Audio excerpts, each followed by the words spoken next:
Bienvenidos a Al-Ayam, un podcast sobre Israel y Oriente Medio hecho entre Barcelona y Tel Aviv. Somos Paul Sánchez y Ofer Lashevitsky. Si crees que lo que hacemos es importante, puedes ayudar a financiar el podcast en el enlace de Patreon incluido en la descripción. Shalom, bienvenidos a Al-Ayam. Hoy vamos a hablar de la última propuesta de alto el fuego entre Israel y Hamás, del controvertido centro de distribución de ayuda humanitaria israelí en la Franja de Gaza y del libro Algún día todo el mundo habrá querido estar siempre en contra. Shalom Paul, bienvenido a la IAM. Pasan 600 días del inicio de la guerra. 600 días. Sí, alucinante. Heavy, ¿eh?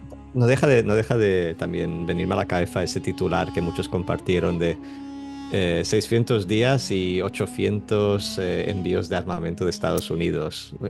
Es llamativo. Es como, guau, Es, más, más de uno al día. yo no sé de dónde sale ese titular, pero como a mí me preocupan menos los envíos de armamento y me preocupan más los rehenes que llevan 600 días ahí en el infierno y ya no sabemos cómo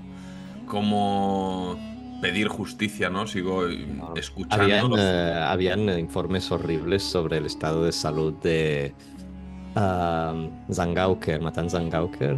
Es que uno de los debates, Paul, es... te voy a compartir una reflexión. Ayer escuché al padre de Nimrod Cohen, rehén en Gaza. Él fue capturado de un tanque en Nahal Oz. Y él, o sea, decía unos puntos muy profundos y muy complejos, ¿no? Decía... Él estuvo hablando con ex soldados rehenes de otras guerras y decían, lo más difícil para el rehén es que al final el rehén se está preocupando más por sus familiares. Es decir, el rehén sabe en qué estado se encuentra, si está herido o no, obviamente está en un estado psicológico tremendo, ¿no? Pero se preocupa más el rehén por sus familiares porque a la inversa sus familiares no saben ni dónde está, ni cómo está, ni si está vivo, ¿no? De hecho, este rehén en concreto, Nimrod Cohen, sus padres nunca han recibido una prueba de vida con estos vídeos terroríficos de Hamas, pero sí que lo vieron de fondo en el vídeo de la liberación de Eitan Cohen, que salía abrazándose a su hermano.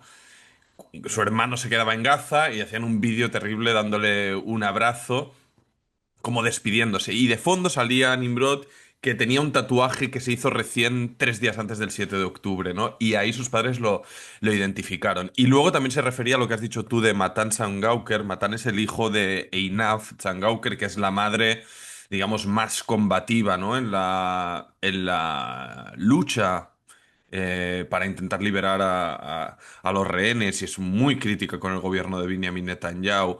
Y hacían esta reflexión en el podcast, ¿no? Decía, al final hay quien sospecha que cuanto más guerrilleros son contra el gobierno, los últimos quedarán al final en la lista a la hora de ser liberados. Absolutamente, no tengo ninguna duda, o sea, jamás sabe el valor que tiene Matan Zangauker porque Einat es la que da más guerra frente a Netanyahu, entonces, por supuesto, para jamás les beneficia sembrar esta discordia interna en Israel. Es triste ver eso así, y Einat lo debe saber y le debe doler un montón, y aún así no abandona su lucha. Y luego le Bueno, cuestionaban al padre de Nimrod también, Paul, perdone, me vienen las ideas, pero decían, ostras, sois muy críticos con Netanyahu y jamás, ¿qué pasa? Y dicen, mira, de jamás no tengo que añadirte nada, son unos monstruos, lo que hicieron es una barbarie. ujú. Jamás debe, ojalá se eliminen de la faz de la tierra, eso no va a poder ser, quienes sabemos cómo van las cosas, pero al menos que no tengan el control político y militar de Gaza.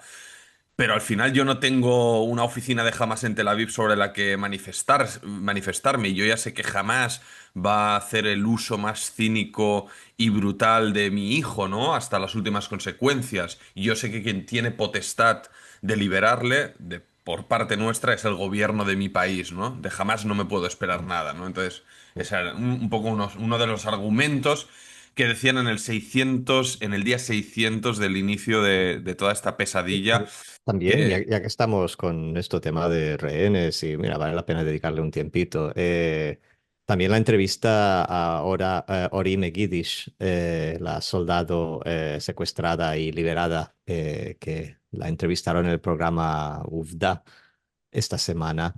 Lanzó algunas reflexiones interesantes, o sea, habló de su cautiverio y es todas las cosas horribles que te puedes imaginar, o sea, acoso sexual y maltrato y demás, pero había también una reflexión interesante sobre Noah Marciano, que fue otra rehén, murió en Ujú. captividad.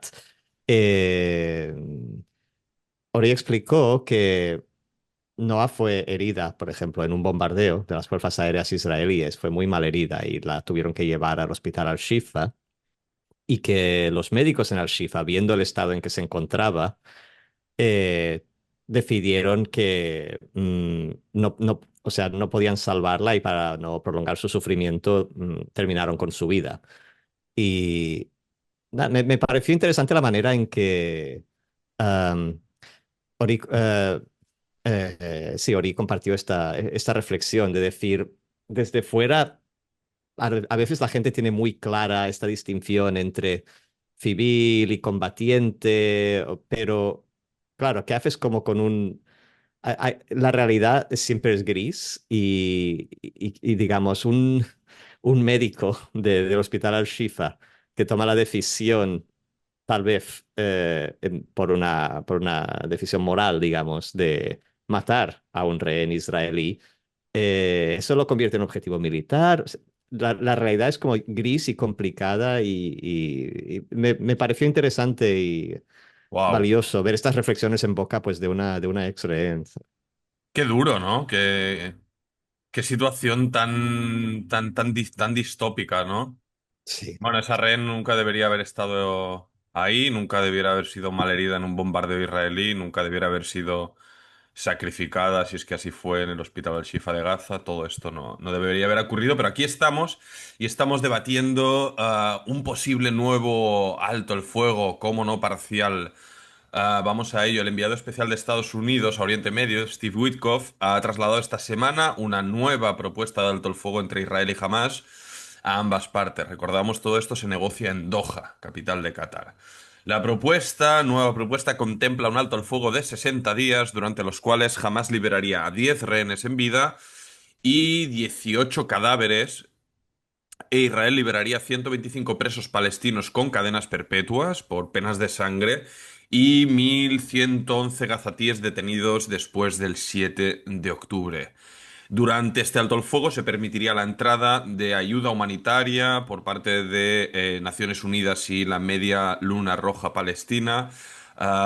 Israel aparentemente aceptó la propuesta, aunque la propuesta contempla que se negocie un alto el fuego permanente. La oficina del primer ministro Netanyahu ya ha filtrado que no tienen intención de terminar la guerra hasta la victoria total contra Hamas. Esto ha llevado a rumores esta misma mañana de que Hamas rechazará la oferta. Y así seguimos, ¿no? El día de la marmota, sí.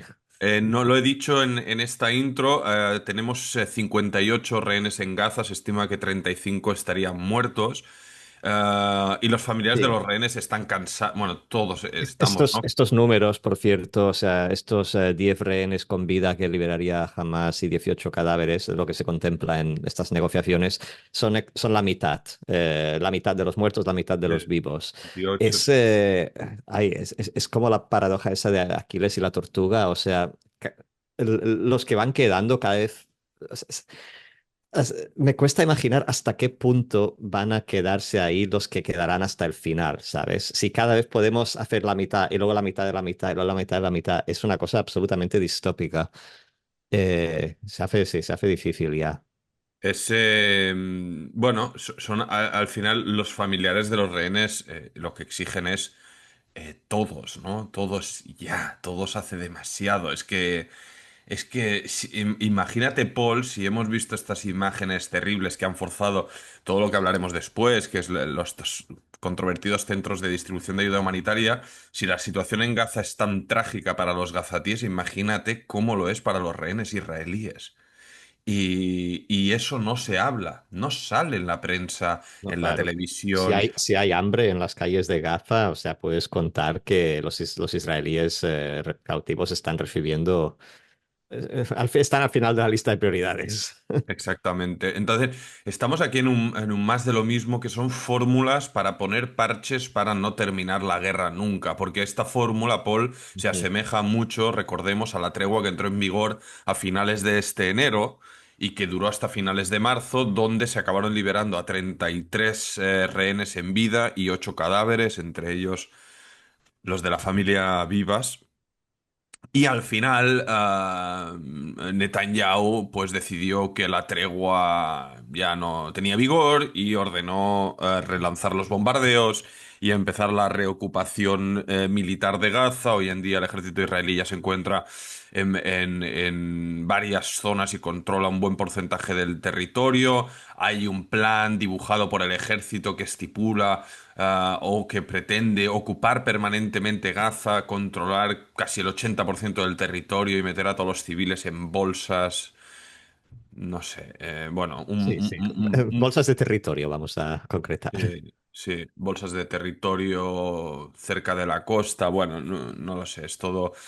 En fin, y este plan, pues al final yo creo que está hecho un poco a medida de lo que el gobierno israelí exige, que es al final cuidarse de su flanco derecho, porque sabe que todas las medidas que se dirijan a terminar la guerra se dirige inevitablemente a la caída del gobierno, porque la extrema derecha no lo va a aceptar. Y por otro lado, Paul, jamás, ¿no? ¿Dónde está? Y hace días que venimos hablando de esto y creo que tenemos que poner el foco y lo vamos a poner mucho, ¿no? ¿Dónde está jamás en toda esta película, ¿no? Claro, ¿qué quiere jamás? ¿Cuál es su objetivo aquí?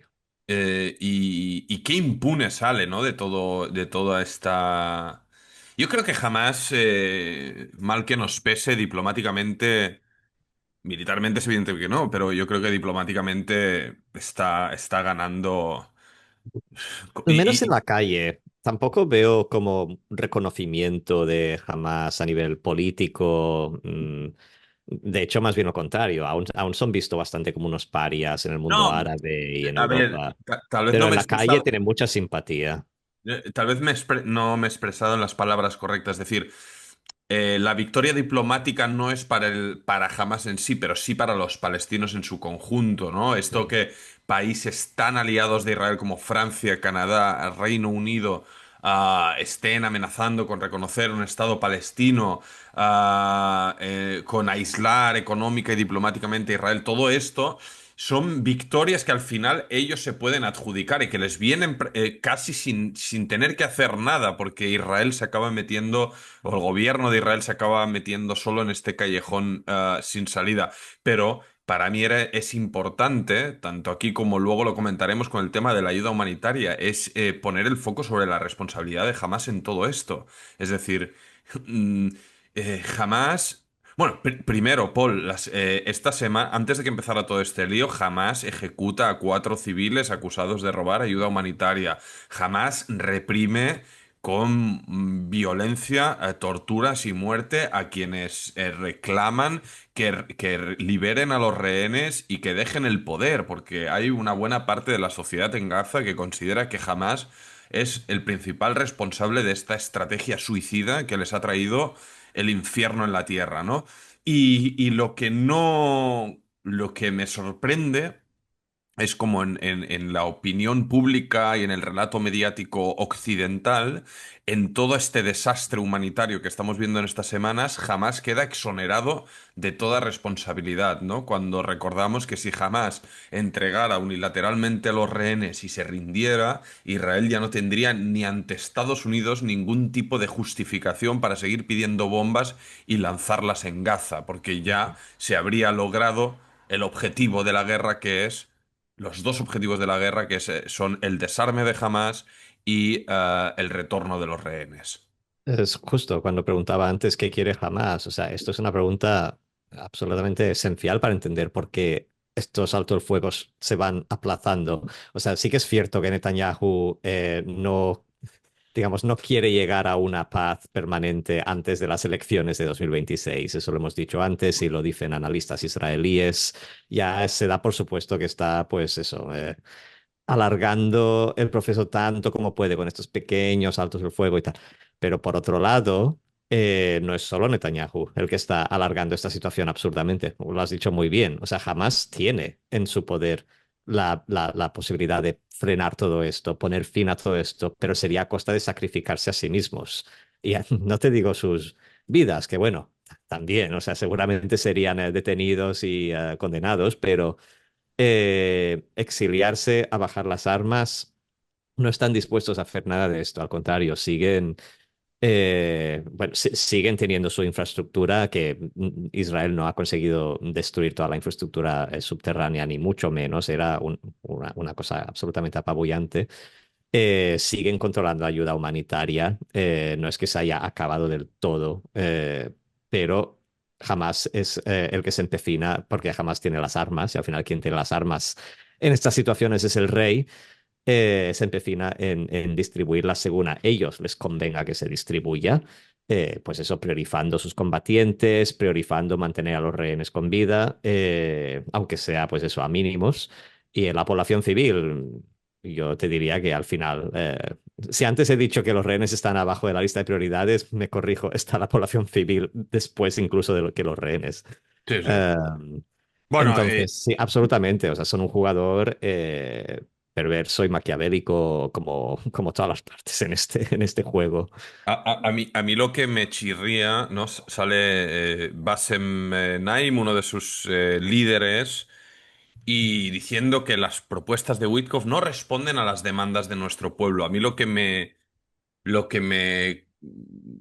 incomoda tanto es que jamás todavía se erija ante el mundo como el defensor del pueblo palestino Ya. y parte buena parte del movimiento pro-palestino global Sí, siga bien, bien visto. O sea, se ha puesto ese manto él solito. ¿Qué, Sí, hablar en nombre del pueblo. qué pasa? Que jamás hace referéndums, pregunta lo que hace el pueblo, entonces luego sale Bassem Naim a decir qué es lo que quiere el pueblo, ¿no? Al final, ellos están Sí. pues como Netanyahu, ¿no? No, la propuesta de Wicot no obedece a las demandas de Hamas, no a las del pueblo palestino. El pueblo palestino quiere vivir y que dejen de caer bombas. Que los Y dejen eso de no está en línea matar, con lo que poder quiere comer, Hamas. poder llevar a sus hijos a clase. Los niños en Gaza llevan 2 años huyendo de las bombas sin... los adolescentes no tienen universidades donde van a ir, está todo destruido.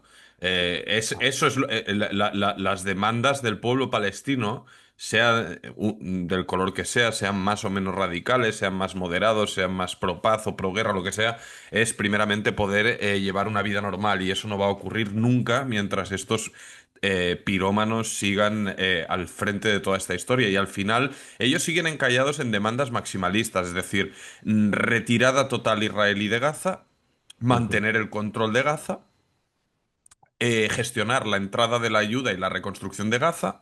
Es decir, como si el 7 de octubre no hubiera ocurrido, como si el 7 Sí, de sí, octubre hubiera volver a como sido era antes. volver al Ujú. pasado, que habían estas mini guerras, ¿no? Hay unos días de tiramos unas salvas de misiles, Israel responde, pero la vida sigue, ¿no? La vida no sigue. El 7 de octubre ellos decidieron, Yihya Sinwar y su séquito decidieron cambiar la historia de Oriente Medio y lamentablemente estas son las consecuencias. Y lo hicieron a sabiendas de que al otro lado había el gobierno más hardcore de la historia de Israel. Pues aquí estamos, ¿no? Ni en Aquí nuestros estamos. peores análisis hubiéramos imaginado seguir hablando de esto 600 días después, pero aquí estamos y jamás, aunque muchos lo obvien, nosotros no lo obviamos y no es por restar responsabilidad a nadie, es por poner el foco. Es decir, para mí hay una cosa importante, Paul, y es algo que nos incomoda habitualmente cuando hablamos de este conflicto. Vemos como el mundo siempre lo lee en cuestión de disparidad, ¿no? De ocupante y ocupado, genocida y... No sé cómo sería... Víctima, pueblo perseguido, yo qué víctima, sé. Sí. sí. Tal. Es decir, nosotros no negamos la disparidad de fuerzas, de potencia militar y tal, pero la responsabilidad, amigos, es conjunta y quienes dicen o insisten, no, todo esto no empezó el 7 de octubre, lo sabemos, el conflicto palestino-israelí no empezó en 2023, somos conscientes, la realidad de Gaza Ni y en el 67 ni en el 48, o sea, sí. Exactamente, no, no, no nos tenéis que predicar eso, pero sí que el 7 de octubre del 2023 hubo un grupo que decidió hacer lo que hizo y las consecuencias lamentablemente son estas. Y como veremos a continuación, esta es una guerra muy difícil de librar. Los objetivos fijados por Israel ya vemos que son contradictorios, es imposible lograr uno y el otro a la vez, ¿no? Porque al final los conflictos finalmente, es decir, las guerras, o así lo veo, o así lo ha utilizado Israel en su historia, sirven para proporcionar golpes duros al enemigo y preparar el terreno para después en una negociación diplomática acabar sacando el mejor rédito. Y así ha Justo. actuado Israel en prácticamente todas las guerras a Y lo también largo de... jamás, valga la pena decir, o sea, en estas mini guerras que habían esporádicamente en el pasado, también jamás sacaba alguna cosa de ello, que si la construcción de un Sí, nuevo puerto, que si... O sea, habría una guerra de una semana y sí. jamás salía, pues mira, con alguna infraestructura nueva, con Sí. alguna ventaja nueva. Relajar la entrada de Era más... un... O sea, normal que los gafatíes quieran volver, los gafatíes, perdón, jamás quieran volver a ese modelo anterior, porque para jamás es que ese modelo era el paraíso, ¿sabes? Ellos estaban de maravilla. Sí, Se enriquecieron de una manera absolutamente loca entre el contrabando y el dinero catarí, el control absoluto sobre la economía de la franja. Y bueno, los que sufrían siempre era la población. Ellos, cuando habían miniguerras, iban a sus túneles. Las bajas militares de Hamas eran bajas relativamente. Vamos, para ellos eso era the good old times. sí. Y bueno, y cuando habían bajas militares estamos hablando de chavales que habían pues contratado eso, prometiéndoles el oro y el moro, una pensión vitalicia. Los cabecillas estaban siempre bien resguardados y luego cuando todo terminaba se volvían a sus vilas en San Yunes o Rafa, donde fuera. Eso es. En este contexto, Paul, creo que está bien hablar también de la óptica de la relación Estados Unidos-Israel y cómo la administración Trump... bueno, Trump ha constatado que en 100 días no iba a traer la paz en el mundo. Mira Ucrania, mira Gaza, Israel, mira cómo están las Sí, cosas. pero sigue un Ah, poco igual o peor. sí, peor, diríamos. Se dice yo lo doy por hecho, ¿no? Que Trump está cansado de Netanyahu y de ahí que haya forzado la entrada de la ayuda humanitaria a Gaza, que ahora trataremos este tema, a negociar esta tregua que vamos a ver si se acaba formalizando o no. También que se olvide de atacar Irán, que es otro run run que está ahí, que es otra carta de Netanyahu para seguir postergando frentes de guerra. La Casa Blanca ya le ha dicho que ni hablar, y Israel no puede atacar solo a Irán, eso es una obviedad, ¿no? Entonces, Trump le está parando los pies, esto no gusta, digamos, las cúpulas de los dos gobiernos, Netanyahu y Dermer, y luego Trump con sus principales asesores están teniendo... piques privados que todavía no salen a la luz pública, al estilo Trump con Zelensky, por ejemplo, con la humillación que sufrió en la Casa Blanca el presidente ucraniano. No sé si a este nivel lo vamos a llegar a ver o escuchar, pero la situación, la relación no es buena. Y nosotros recordamos que guste más o guste menos, al final Trump es el único capaz de imponerse y de presionar efectivamente a este gobierno de Israel. Esperemos que en Israel, en el futuro, cuanto más próximo mejor, hayan otro gobierno que sí tenga en cuenta un elemento, Paul, que esto también lo escuché bastante esta semana en debates en Israel, que es decir, cuando Israel libraba guerras, la Segunda Guerra del Líbano, los años duros de la Intifada, es decir, mientras en el terreno había sangre y destrucción y violencia y tal, los canales diplomáticos nunca estaban cerrados, incluso los canales diplomáticos entre israelíes y palestinos, ¿eh? Ya. Eh, Israel, mundo árabe, Israel, Occidente, es decir, en Occidente los países afines o comprensivos con el derecho a Israel de existir, por supuesto, y de defenderse, que esto es también una frase un poco ambigua, siempre tenían en cuenta porque en Israel siempre había al frente diplomáticos muy buenos en las cancillerías de exteriores, en la oficina del primer ministro, gente que le daba una importancia vital a mantener los vínculos con el mundo exterior para la propia legitimidad de la causa israelí, del conflicto que se estaba librando en aquel momento, y es algo que, por supuesto, no estamos viendo post 7 de octubre, cuando precisamente Israel tuvo una ola de solidaridad y legitimidad diplomática inédita, diría yo, en los últimos años. ¿Cuántas Completamente contradicciones? malgastada. Sí, ¿cuántas contradicciones? Si quieres, Paul, vamos a entrar a la ayuda humanitaria Sí, vamos a, que nos sí, ha no. sacudido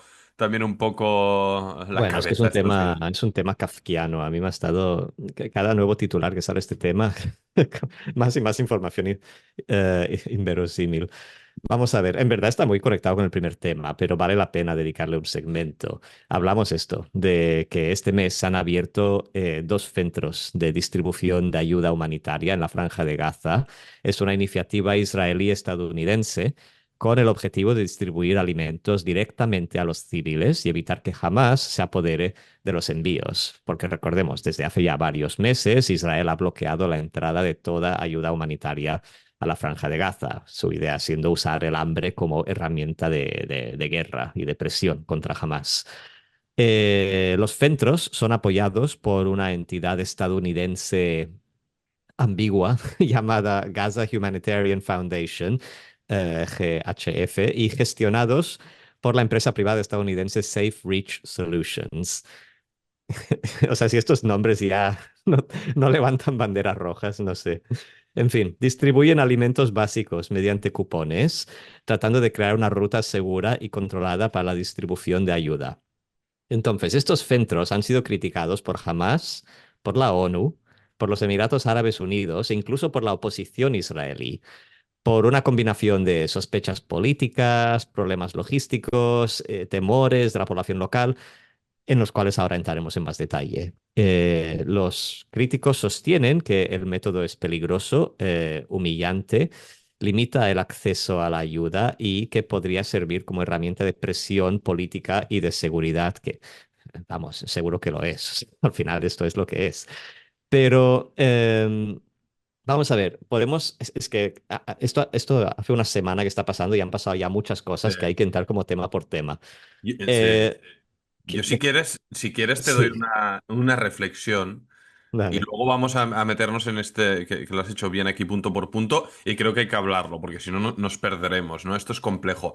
Primero, lo que te decía antes fuera de micrófono, Paul, cómo vemos que a priori se ven las imágenes son controvertidas y ahora diremos el porqué. Pero de entrada ya vemos como en redes y periodistas que informan sobre Oriente Medio, de entrada siempre Israel culpable. Primero Israel es culpable por matar de hambre y el genocidio en Gaza y cuando entra la ayuda humanitaria, aunque de una forma que nosotros mismos vamos ahora a tratar de ser críticos con ella, porque hay que serlo, pero luego cuando la mete, Israel está haciendo las jaulas del hambre, ¿no? Y lo que es más grave y a lo que siempre nosotros condenamos, ¿no? Los paralelismos con Auschwitz, es decir, ponen fotos juntas de la gente en Auschwitz que está literalmente yendo a los crematorios, bueno, se están llevando, matando de hambre y llevando a los crematorios para ser asesinados y quemados vivos, y aquí de una manera controvertida, pero al final se está llevando gente a recibir cajas de comida, ¿no? Entonces, la distopia de todo esto, como a priori no damos tiempo ni a intentar entender qué es lo que nosotros llevamos días intentando entender y que ahora explicaremos. Pero antes de todo ya hemos puesto el frame de que, como siempre, Israel culpable jamás no existe y estamos perpetrando, pues, ¿no? El genocidio más No, no, terrible totalmente. O sea, hay como una predisposición a cualquier acción que Israel tome en Gaza se la vea como peor de lo que, o sea, puede ser ya mala, sin negar eso, pero hay como esta tendencia como a querer exagerar hasta un punto Bueno, que, bueno, no, demoniza, es demonizar a Israel Paul, simplemente. España es así. Los sionistas son los nazis del siglo XXI Sí. y es constantemente en televisión, en la política, en el parlamento, en las redes, la asociación Nazis-Israel. Somos lo mismo. O sea, Y yo te esto, seré sincero, y- sinceramente, Ofer, es las imágenes que la gente comparte horrorizada de las colas que hacen los gafatíes, que están apretujados entre vallas para llegar a... es humillante, sí, esta gente está sufriendo, sí, pero oye, a mí no me parece tan distinto de la cola del ave, ¿sabes? Al final es una cola. No les están quitando la Bueno, ropa, ni yo qué sé. ahora nos meteremos el por qué es controvertido y han habido problemas y es humillante, pero es que es humillante todo y al Todo final es es humillante, lo que todo. decíamos también antes, Paul, esta es una guerra muy difícil de librar y por eso nosotros mismos y la mayor parte de la propia sociedad israelí pide pararla, primero por el interés de salvar a nuestra gente, luego cada uno elegirá cuánta más o menos empatía tiene por los civiles de Gaza. Nosotros la tenemos absolutamente y no tenemos que aclararlo, ya lo hacemos semanalmente, ¿no? Cada uno que elija su porqué.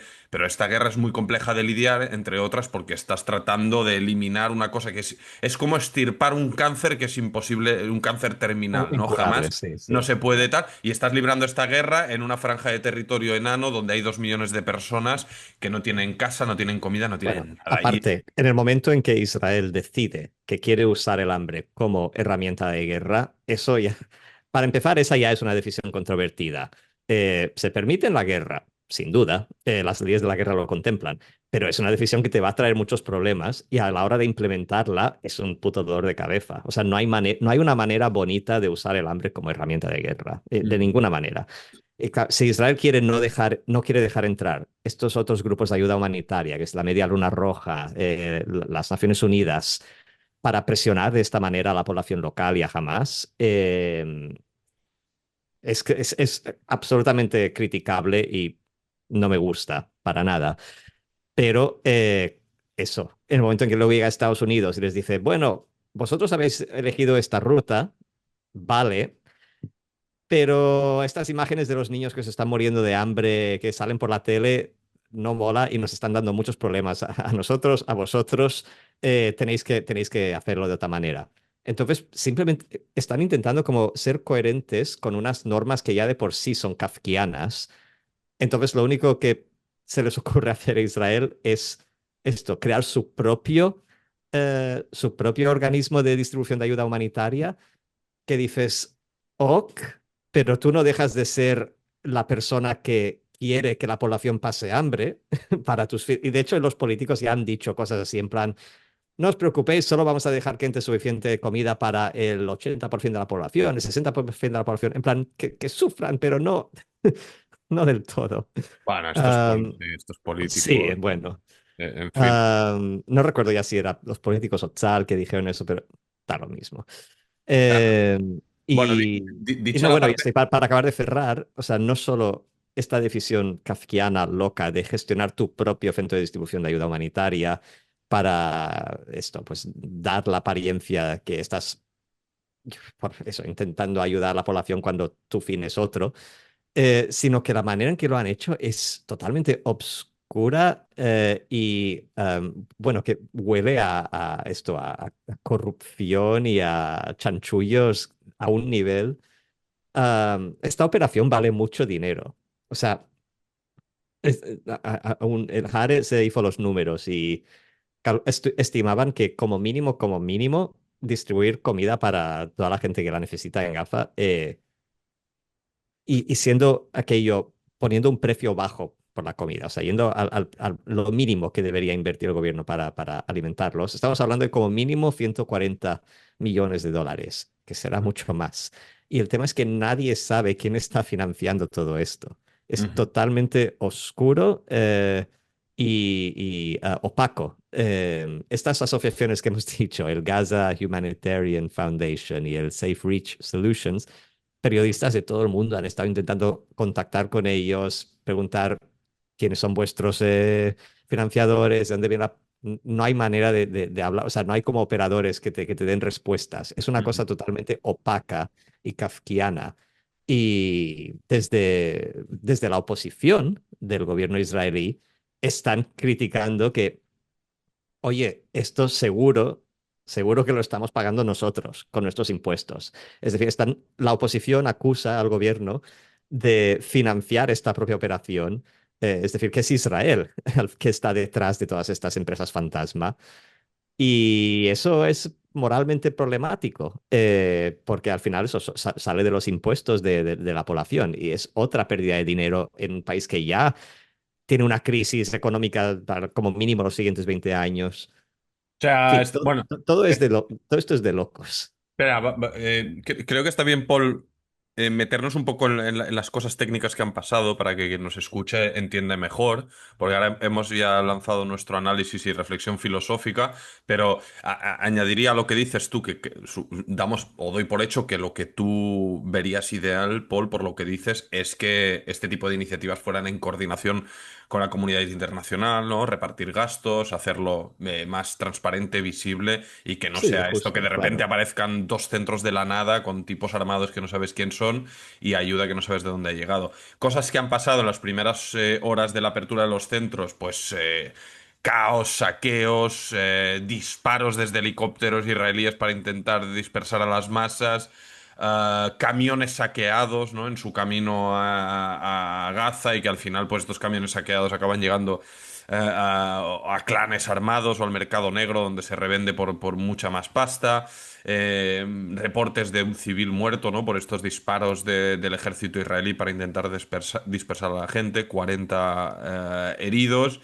Jamás, obviamente, jamás, bueno, alega lo que decíamos, ¿no? Que es una humillación para los civiles y que es una herramienta de control por parte de Israel, y que lo utiliza esta medida como medida de presión, ¿no? Al final, Israel lo que señaliza aquí es decir, jamás vais a dejar de tener el control de los camiones de la ayuda, lo vamos a meter nosotros desde estos centros en la periferia de Gaza, literalmente en zonas desérticas, ¿no? Como hemos visto en Sí, en Rafah, es una, Rafah, sí. en Rafah y no sé dónde más es el otro centro que mencionabas, la verdad que no lo tengo controlado. Y bueno, obviamente jamás ve cómo se le escapa de sus manos. Realmente, si se consigue hacer, es una medida efectiva, porque jamás no debería tener el control ni de la ayuda ni de nada, ¿no?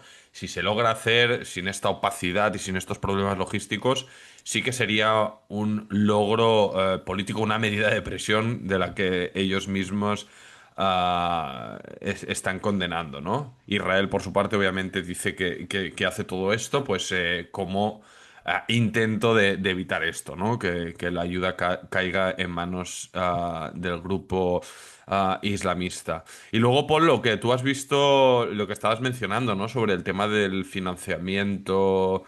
¿De dónde sale esto, no? ¿Qué está diciendo el Ministerio de Defensa israelí? ¿No? Qué es lo que has encontrado aquí? Bueno, esto ya lo hemos tocado, el tema de la opacidad en la financiación, pero mira, como otro detalle llamativo, Jake Wood, que era el jefe de esta organización, el Gaza Humanitarian Foundation, dimitió pocos días antes de que empezaran las operaciones, otro red flag, porque el tío dimitió diciendo que, o sea, la habían contratado. Recordemos que esto es una organización nueva, no existía antes. Entonces a este le contrataron para dirigirla y él cuando empezó a ver de qué iba la cosa, dijo, no quiero hacerlo. Salió y a medios ha dicho cosas un poco ambiguas, pero básicamente que él no vio que sería posible llevar esta operación a cabo adheriéndose a principios humanitarios, tales como la neutralidad, la imparcialidad y la independencia, que supuestamente es lo que debe hacer la ayuda humanitaria. Es para las víctimas de un conflicto, no debe ser politizada. Y Jake Wood debió, pues igual que la oposición israelí, oler que esto es simplemente pues esto, un chiringuito del gobierno de Israel y no ha visto nada claro que quiera responsabilizarse de lo que pueda ocurrir.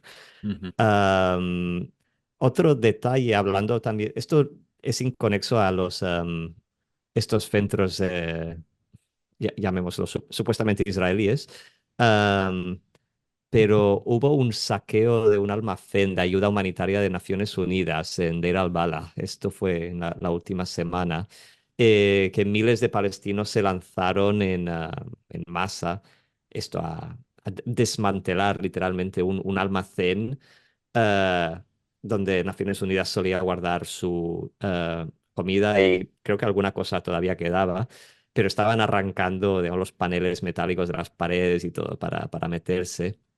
Y ahí también murieron dos personas aplastadas en la estampida y dos personas murieron por heridas de bala, aunque en este caso parece ser que las fuerzas de defensa israelíes no estaban en la zona, entonces el origen de los disparos es incierto. Podría haber sido, pues eso, desde Hamas hasta algún espontáneo que se ha hecho con un arma o seguridad privada de otro tipo, no se sabe. Qué Eh, tragedia todo, ¿eh? Que sí. me imagino como padre incapaz de dar comida a mi hija y la verdad que es... Yo lo único que espero es que al final, mira, da igual quien escuche a la IAM o lea lo que quiera, solo espero que al final del día la gente entienda que tener a rehenes bajo tierra, que matar de hambre a niños, que son cosas que no están bien, ¿sabes? Y que deben terminar y ojalá nos encallemos menos en tratar de buscar quién es más o menos culpable y tratar de ver la realidad por lo que es, ¿no? Ver estas estampidas de gente desesperada. Al final, ¿qué puedes exigir, ¿no? De masas de gente hambrienta. ¿Qué puedes exigir? Orden, respeto, solidaridad. No, tío, es gente No, tío. que lleva casi 2 años huyendo de un lugar a otro. ¿Cuántas órdenes de desplazamiento han afrontado los civiles de Gaza? Afrontan el régimen del terror de Hamas, los disparos y los bombardeos del ejército israelí, y entre todo esto tú tienes que lidiar una lucha sin cuartel diaria para conseguir una pita o un paquete de garbanzos o lo que sea para poder alimentar a tus hijos. Es la verdad. Bueno, no, es que son cálculos que no querrías, no quieres verte nunca en esta situación de tener que, No, como tú no, dices, conseguir un paquete de garbanzos y ver cómo los distribuyes con tu familia de 6 niños. O sea, es terrible. horrible, es Yo, horrible. por eso a veces, tal vez suena un poco, no sé cómo suena, pero creo que no sé si acertamos o no nosotros, pero creo que el centro de las preocupaciones debe estar aquí, ¿no? Al final, y los periodistas erróneamente siempre seguimos lo que diga Witkoff, lo que diga Netanyahu, lo que diga Hamas, lo que dice Televisión Española, da igual, ¿no? Al final, el centro de la historia es lo que ocurre en el terreno, lo que sufre la gente, y la realidad es que en Gaza la gente sufre y mucho, y que esto debe acabar, o sea, no hay más. Y estos parches para parar ahora un poquito y seguir luego más, es que no tiene ya ningún tipo de sustento ni No, justificación. tampoco, no hay motivo para ignorarlo, digamos. O sea, esta gente que está ahí, lo está colgando todo en TikTok, en Twitter, en Insta, o sea, 24/7. Está la gente pues ahí retransmitiendo lo que están viviendo. No soy el primero en decirlo. O sea, la gente dice, nunca ha habido una tragedia tan bien documentada en redes sociales como esta. Entonces, claro, estamos en un punto en que ya periodistas oficiales en Gaza quedarán, pero es que ya no se puede hablar de una máquina propagandística de Hamas como en otros tiempos. En plan, tú puedes literalmente entrar a, yo que sé, a Snapchat, que te deja elegir por región geográfica e ir a ver pues lo que cuelga gente random. Sí, no hay motivo para ignorar esto. Tampoco digo que debamos estar consumiendo estos vídeos horribles como yonkis, porque al final suena feo decirlo, pero no es tu vida. O sea, a ti y a mí nos incumbe, nos preocupa, tenemos conexiones, pero joder, tú sí puedes ahorrártelo mejor. Pero Bueno, hay una responsabilidad de ya que saber que te está metes ahí. aquí. Y hay que te metes en este terreno pantanoso, es lo que decimos siempre, y es un discurso que nosotros no defendemos y no nos gusta. De hecho, no nos gusta la asbará, la propaganda, y así lo decimos y lo desmontamos, ¿no? Pero hay una cosa que es cierta y que de algún modo u otro lo hemos dicho aquí en Alayán Paul, que es esta indignación selectiva o esta selección masiva de unas imágenes en detrimento de otras, ¿no? Nosotros no nos gusta el argumento de las baladas, es decir, y Sudán y Yemen y tal, pero realmente sí que es así, ¿no? Porque no vemos ningún tipo de condena en indignación en Sudán no entra ayuda humanitaria y en Yemen tampoco. No hay ni estas medidas controvertidas, es que no la hay. O sea, Joder, el personal.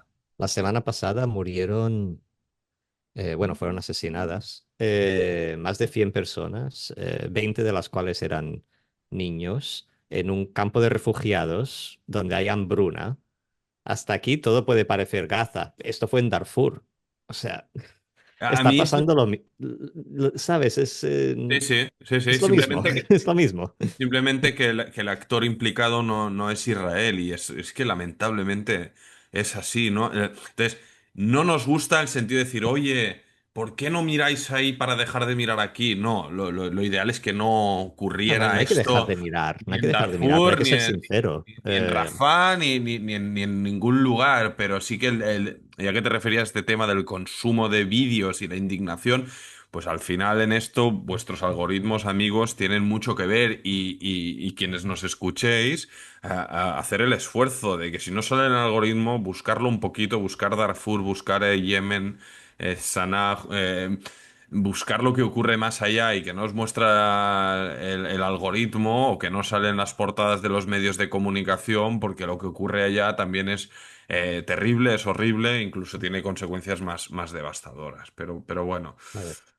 Sí, porque hasta el algoritmo puede ser tramposo. O sea, ya vemos los gobiernos totalitarios aprovechando el algoritmo para blanquear sus regímenes. Estoy pensando, hay como un trend ahora en redes que salen de Afganistán, que son como chicas normalmente del mundo árabe, musulmán, que se van a hacer turismo por Kabul, por Kandahar y tal. eh, y suben vídeos pues como de esto de viajes, de influencers, de decir, mira qué bonito que es aquí, y soy una mujer, y me siento segura, y, y puedo hacer lo que me dé la gana y nadie me para. Es como, a ver, huele mucho a Ya, dinero talibán, francamente. ya, pero esto funciona, Paul? Sí, Esto funciona. funciona. Estamos en una Es era de como la va el mundo. imagen. La gente no necesita más que estos 30 segundos de un influencer diciéndote cualquier parida, ya sea en Israel, en Gaza o en Afganistán o donde sea. Y esto parece que funciona y está moldeando las opiniones públicas de la gente. Y de ahí por eso mi condena y mi crítica constante a cuando se hace el uso de Auschwitz o los nazis para compararlo con Gaza o con Israel, porque es insoportable, ¿no? La Aparte de mal trivialización. gusto. O sea. Sí, no, la trivialización ¿no? De lo que fue el Holocausto y la barbarie nazi, y la comparativa con Gaza, que es una tragedia innegable, pero es otra y es, no sé, lo que te decía, esas imágenes superpuestas de las colas de Auschwitz y las colas de Gaza, ¿no? Como si fueran lo No, mismo. no mola Pero, en ningún conflicto. O sea, cada tragedia es trágica de por sí. No, no hace falta equipararla con otra para eh, magnificarlo. O sea. En fin, la era de lo banal y aquí en Alayán pues intentamos poner el bisturí y discernir entre esta banalidad y este surrealismo.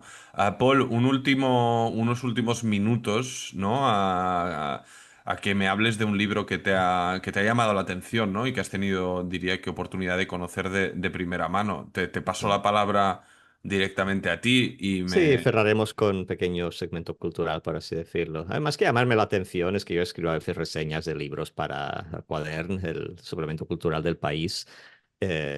Hago broma de que soy soy su encargado de affairs judíos y de Oriente Medio. Entonces, me enviaron este libro para leer y entrevistar al autor que estuvo aquí en Barcelona esta semana. Hablo de Algún día todo el mundo habrá querido estar siempre en contra. El libro de el escritor y periodista egipcio-canadiense Omar El-Akkad. Eh, Akkad, se pronuncia. Es un periodista y escritor que nace en Egipto y crece en Qatar. Bajo estos regímenes totalitarios, él de pequeño envidiaba el brillo de libertad que percibía en Occidente, pero cuando su familia se muda a Canadá, descubre lo que es pasar a ser una familia de segunda clase, porque en Qatar vivían relativamente bien, eran clase media al final, trabajaban en hoteles y cosas así. El desencanto en Occidente se va acentuando con los años cuando él trabaja como periodista para el periódico canadiense The Globe and Post y cubre la invasión de la OTAN en Afganistán, la guerra contra el terror y también estuvo varias veces en la bahía de Guantánamo. Pero ¿por qué publica este libro ahora? Porque ha sido el ver cómo Occidente se hace el sordo a su ver ante las devastadoras acciones militares de Israel en Gaza, que lo ha llevado a querer romper con Occidente. Entonces este libro es como es una mezcla de memorias y ensayo en que él básicamente denuncia la hipocresía de Occidente, denuncia como la brecha que existe entre los valores que Occidente dice defender y intervenir cuando haga falta para garantizar que se observen versus la realidad. Que eso es una cosa que se percibe, a ver, nadie se lo va a negar. Al final los valores de Occidente son selectivos y cuando se aplican cuando interesa por motivos geopolíticos y no éticos o morales. En fin, La pregunta es el por qué se le abrieron los ojos en Gaza y no se le abrieron en Irak o en Afganistán o en guerras donde, donde los occidentales mataron a muchísima más gente, eso es justamente lo que yo perpetuaron. me pregunto. Y yo creo que él, te diré mi impresión, porque yo le pregunté por esto A hasta ver, cuando ¿dónde, cómo fue el encuentro? ¿Os encontrasteis físicamente? Sí, sí, quedamos en el CCCB y tuvimos una conversación aquello Ah, de media y horita. él sabía de tu condición, ¿no? El Bueno, judío. yo, o sea, a mí se me ve. O sea Ah, bueno, claro, sí, vas con la... Sí, es verdad, lo sí, sí, odiaba, no era, sé era lo doy, obvio. te conozco tanto que lo doy por... Pero lo Pero sabía de antemano, no lo sé, no lo sé si lo sabía de antemano. ¿vale? No puedo evitar pensar que cuando me vio, sabes, debe pensar, Y, ya sé y, por qué me lo envían, pero ¿Y crees que sintió algún tipo de percepción, no sé, no, la como verdad que... es que no, en ese sentido no puedo quejarme, Vale. pero también el tío, o sea, es americano, como quien dice, ha vivido gran parte de su vida adulta en Canadá y hace poco se ha mudado a Estados Unidos, Ujú. están mucho más expuestos a lo que son bueno, a los judíos. Y a ver, él siendo muy activo en el movimiento pro-palestino en América y tal, ha visto muchos judíos activistas antisionistas, entonces también creo que eso sesga un poco tu visión de lo que es el ser judío en la diáspora. También en su libro, leyéndolo, dice en algún punto algo así como que los judíos, o sea, que la gran mayoría de judíos en Occidente están en contra de lo que pasa en Israel. Y yo pensé, no. No, O sea, digo, esto me no. sonó un poco a cámara de eco, ¿sabes? Como que él en su movimiento activista ve muchos judíos, que los hay, es que hay muchos judíos en Estados Unidos, hay como 6 millones, como en Israel, ¿no? O más, y muchos de ellos están en estos movimientos pro-palestinos, pero de ahí a pensar que la mayoría de judíos que va, o sea, las encuestas y los sondeos muestran que tal vez un 20% se opone, pero que la gran mayoría está con Israel a muerte. De ahí la importancia de salir de lo que has dicho tú, ¿no? De las echo chambers, de las cámaras de ecos. Incluso nosotros debemos ser críticos y nosotros reflexionamos sobre nosotros mismos, es decir, tenemos nuestros postulados sobre este conflicto, pero debemos a veces salir del ejercicio de decir, ostras, tenemos nuestras ideas y posiciones, pero hay que hacer el esfuerzo de... Y yo, y tú también, lo hacemos constantemente, de escuchar otras voces, ¿no? Incluso tú, sentándote con este escritor, Omar El Akkad, y Precisamente, a mí escuchando me gusta la sus... idea de escuchar lo que se dice, pues eso, una perspectiva diferente a la mía. No, a ver, Pero esto es un poco... idealmente evitando caer en escribir cosas en un libro como lo que ha escrito este tipo. Es como si tú y yo escribimos mañana que la mayoría de palestinos son favorables a la existencia del Estado de Israel y quieren la paz y tal. No, no. La vaina no va por aquí, ¿no? O sea, Sí. hay que intentar salirse de tal vez... Es que esto va a ser un poco como anti-segmento cultural, porque recomendaría el libro, yo personalmente no. No lo recomendaría. A ver, pobre, No, no es malo ni mucho menos, pero es que no me parece que aporte como nada rompedor. Al contrario, o sea, en tanto bueno. que voz crítica y opositora, uno diría que se queda corto, ¿sabes? No, pero yo creo que, vale, está bien, has sido franco, no lo recomiendas, pero bueno, hablamos de ello porque te encontraste con él, porque toca los temas que nosotros tocamos, y oye, no todo libro que te vas a leer o persona con la que vas a charlar te va a llamar la atención positivamente, No, y ¿no? mira, siempre está bien esto, lo que decíamos, leer pues lo que se piensa en un campo que tú no compartes para entender mejor lo que se argumenta desde ahí. Pero es que también te digo que Mira, aquí, o sea, yo hablando con otros periodistas que han reseñado este libro aquí, catalanes, y también gente de la comunidad árabe local que ha leído el libro, no me encontraba a nadie todavía que le haya convencido. Creo que la gente a quien le gustará este libro es la gente que es un poco pro-Palestina de boquilla, la gente de la quefilla y tal, porque creo que si conoces un poco en profundidad el tema, ves que este hombre escribe desde una posición pues eso, de privilegio cultural americano. Y sí, a ver, no voy a negar su dolor. O sea, él escribe este libro desde un sitio de profundo dolor por lo que ocurre y le turba y él, o sea, realmente algo se ha roto en él con toda esta violencia y la matanza y este dolor no se lo puedo negar. Y sin embargo, el libro, pues eso no deja de ser un poco un lamento como, no sé, un poco articulado, es articulado, escribe bien y tal, pero que no llega a definir un argumento concreto, ¿no? Más allá de Occidente es el mal. Y yo esta idea de Occidente es el mal, hay que acabar con el imperialismo, el capitalismo, nunca me la he acabado de comprar porque al final cualquier grupo, etnia, país, sociedad que tenga el poder seguramente se comportaría de la misma manera dadas las circunstancias adecuadas. Solo hay que mirar, yo qué sé, países como Libia, que la gente es musulmana, no son árabes, pero bueno, norteafricanos, que tienen esclavos negros y los tratan como basura. Pero Gaddafi era antiimperialista, entonces. Sí, Y o sea, Al-Assad también era antiimperialista y diputados de Izquierda Unida lo iban a abrazar en plena mm, carnicería en Siria porque era antiimperialista. Entonces, si lanzaba armas químicas sobre su propia población estaba bien, porque al final los yanquis y los sionistas son los causantes de todos los problemas del mundo. exacto, Y que al no son final, solo los blancos que están matando gente morena en todo el mundo, o sea, el mundo es más claro. complicado que esto. Y te añadiré una cosa, Omar el Akkad, ¿dónde se va a refugiar? Bueno, él vive en Occidente, claro, claro, A claro. Canadá y Estados Unidos, es decir, al eje del mal, ¿no? Al final, Mm.